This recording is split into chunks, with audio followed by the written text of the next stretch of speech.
Welcome back to Tools and Track once again. It is race day time, but this time there is a difference. Not, I should hasten to point out, in the car that we're going to use. As usual, I don't have a finished low cost, so we are going to take the old trusty steed, the venerable little MX5. And with regards to changes I'm going to make to it, none. Because as I've said numerous times now, that car's as good as it's probably going to get without forced induction. So we're going to do one point of note. Now when we were at Kames, I did notice it was breaking up. So the first thing, I'm going to chuck some plugs in it.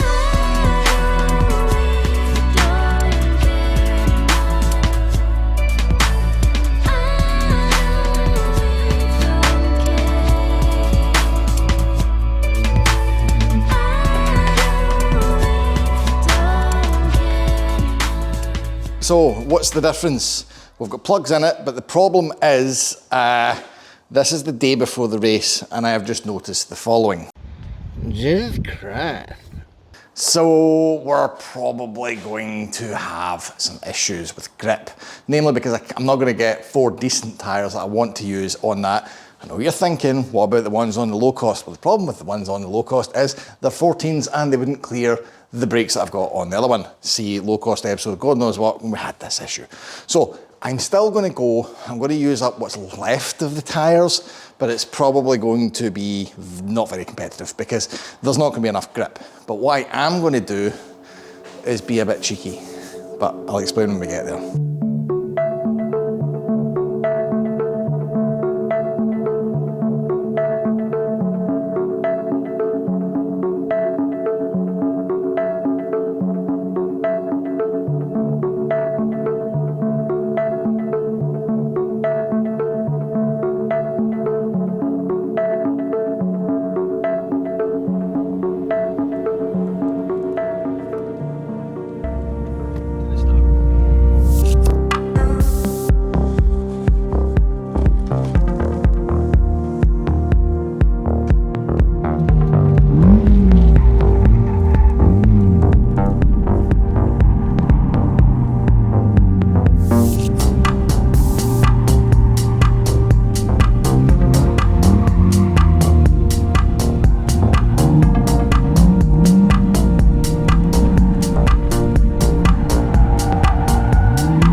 Right, my performance is pish, so I'm giving up and I'm just going to try something else. This is Ian, one of the fans. What we call you, a fan? If that's what you want to call me. He's a fan because he's built this thing, and he's rather bravely went, here's geese. So this is what could be happening if I actually get my finger out and finish at low cost.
fair's fair. Here's Ian going out to show me how to do it in an MX5. It's all about the car. That's it, it's all about the car.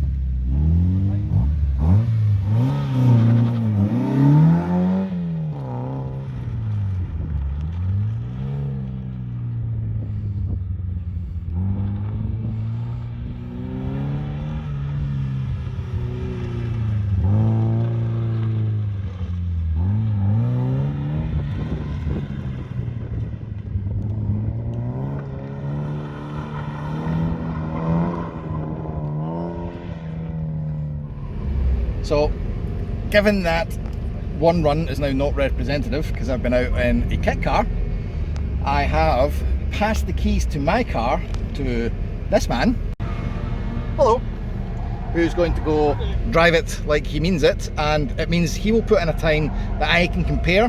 Now, Ian is a very good driver. I know this because I am sitting in his MX5, which is one of the leading cars, i.e. one of the cars that keeps beating me, and I'm going to see what my times are like, and this will allow me to just gauge whether or not it's me or the car or both. So, useful bit, it's one of these race days where nobody's really being competitive, so let's just test. Naturally, if this man is quicker in my car, I might go buy a bobble hat, because that might be the tactical advantage I've been missing.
As it's a throwaway day, I'm now in the passenger seat of this to give pace notes to Ian because he keeps getting lost because he's the first event.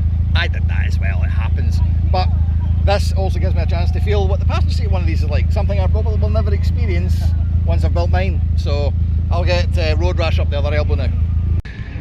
So, not running, but has arrived at Westfield. Remember the fun I've had with Westfields? Let's have a look. Oh, that's a solution. Worth noting. And they're done. Right, that wasn't competitive at all, but the tyres were a letdown, so obviously I have went and used the day for testing, and very effectively as well. So my first two runs were truckaways, trying and failing. My third run, I think, was almost good, but for some reason Rally thinks it's the worst. Anyway, fourth run of the day, I took out the MK. So that run wasn't in the MX5. Similarly, Ian, whose MK it was, took my car out. So that's his fourth run will be same story.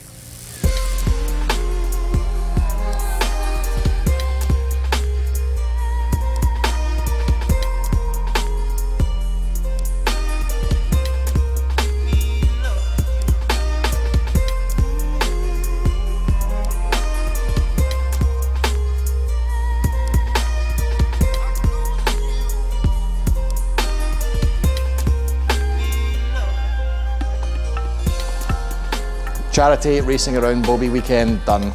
Now, naturally that wasn't competitive and we knew it wouldn't be. I think I was like 17th or something. But after the first two runs, I knew we were just going to be throwing away time because A, I was taking wrong turns. Those wrong turns or bucket hits, frankly, were because the car was just sliding all over the place. The tyres were crap, right, let's move on and build a bridge and go over it.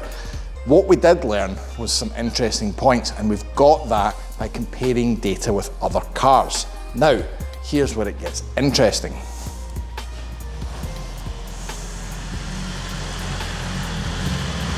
And here's a man on a bike to help me explain it. Right, this disaster of a numbering board is where I've done. So run 1 to run 6, these are my times now. The first two were garbage because I kept spinning out.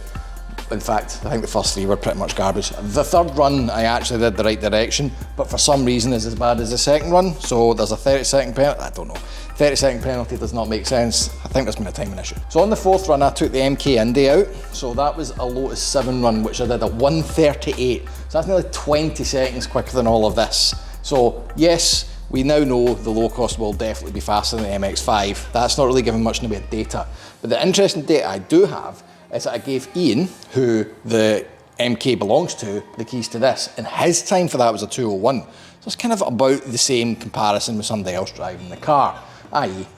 terrible. Then after that, I took out the supercharged NB belonging to Ian Carr. That's a 1:34 on Ian's supercharged car, and that's Ian's time on the same run with his own car. So I can perform as well as Ian can, so clearly the issue does lie with the supercharger being quicker than the MX5. We already know this, but the feedback I've had from both Ians is they're having to go through gears quite a bit. So the 6-speed's a problem. On a long, fast course, I'm going through the gears too many times. Ian's supercharger is a 5-speed. He just leaves it in first and away he goes. That's one of the key reasons why that's quicker. Also, I drove the supercharged car and it felt so much more wall-away. You had precision. It felt like if it was going to step out, you knew when it was going to happen. My car's very, you know, it's a fight. You see me in it, it's jerking about. I think it's too stiff. So really, if I want to start being more competitive, I need to loosen the thing up. Now, anti-roll bars, you would argue, tightened it, but the suspension itself isn't compliant enough for me to predict where the curves are going to be. So yes, this was not a great day for my performance, but the data I've gathered is invaluable. So what does that all mean? This is a solution. I need to do this. Like, that is the only way I'm going to be as quick or quicker than a supercharged MX5. This, because the times I put down on an MK, taking it easy, bear in mind it didn't belong to me and was not set up for auto test, it's 20 seconds quicker than MX5. I am wasting my time using that car. So all efforts must be doubled. This has to be finished. And if it is, I reckon I'm taking a title with this. So as a result, the man holding the camera, fix it, fix it, fix it. I am going to fix this. No, it's actually not down to Daniel to fix it. What the end of this episode needs to be is, because I've struggled with this, it's a plea. I'm fighting a losing battle with the electronics in this. I think it just needs to go to an aftermarket ECU. The Mobilizer's just a fight too far. If anyone out there is holding an NB AFL, so that's a 2001 to 2005 aftermarket ECU for an MX5, hit me up in the comments, send me an email, you'll find a way to find me. I need one of these quick because it's holding this car up. Yeah. And on that bombshell, patreon.com/tools and track, do the like, do the bell, do the subscribe, and I will hopefully see you next week with the result.